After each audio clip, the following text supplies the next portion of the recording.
அன்பில் மகேஷ் வந்து பள்ளிக்கல்வித்துறை அமைச்சர் காலம் வந்து பொற்காலம், பள்ளிக்கல்வித்துறை பொற்காலம் அப்படின்னு சொல்லி முதலமைச்சர் சொல்லியிருக்காரு.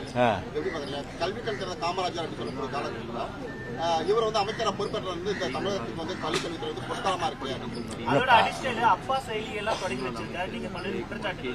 அதான் சொல்றேன் அப்பா செயலி எப்படி இருக்குன்னு.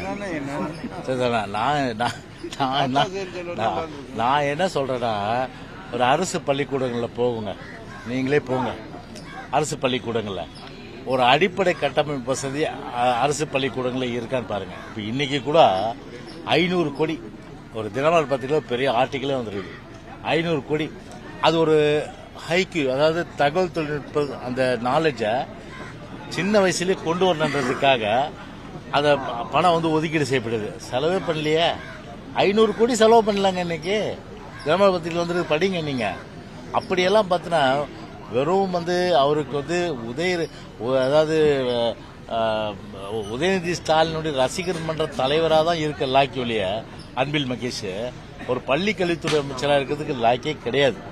அதனால ஒட்டுமொத்தமாக வந்து பள்ளி கல்வித்துறை பார்த்தீங்கன்னா ஒரு 0 அளவில் தான் இன்னைக்கு போயிட்டு இருக்குது. அதனால ஸ்டாலின் வந்து யாரு? ஸ்டாலின் யார் இவருக்கு? அன்பில் மகேஷ்க்கு சிஎம். அவர் பாராட்டுறது பெரிய பாராட்டு சான்றிதழ் எடுத்துக்க முடியுமா? இல்லை ஒரு உலக அளவில் வந்து ஒரு அமைப்பு வந்து அது தமிழ்நாட்டில் சர்வே பண்ணி அவங்க சொல்லியிருக்காங்களா பள்ளி கல்வித்துறை வந்து நல்ல வளர்ச்சி பெற்றிருக்குது. இவர் அவரை பாராட்டுறதா, அவர் இவரை பாராட்டுறதா, உதயநிதி ஸ்டாலினை பாராட்டுறதா, ஸ்டாலின் உதயநிதி பாராட்டுறதா, அன்பில் மகேஷ் வந்து உதயநிதி பாராட்டுறதா, உதயநிதி அன்பில் மகேஷை பாராட்டுறதா, ஸ்டாலின் வந்து அன்பில் மகேஷை பாராட்டுறதா, அன்பில் மகேஷ் வந்து ஸ்டாலினை பாராட்டுறதா, இதெல்லாம் வந்து இவங்களுக்கு வந்து மாற்றி மாற்றி பாராட்டிக்கிட்டு தான், மாற்றி பாராட்டிக்கிற ஒரே விஷயம். யாரும் வந்து ஒரு சர்டிஃபிகேட் கொடுக்கல.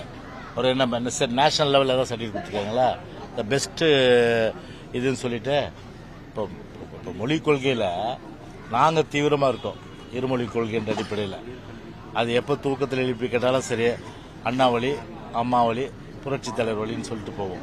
ஆனால் இவங்க ஒரு தமிழினத்தை அழிச்சவங்க. 1.5 லட்சம் தமிழர்கள் வந்து முள்ளிவாய்க்கால அழித்தவர்கள். தமிழினத்தை பற்றி பேச தகுதியற்றவங்க.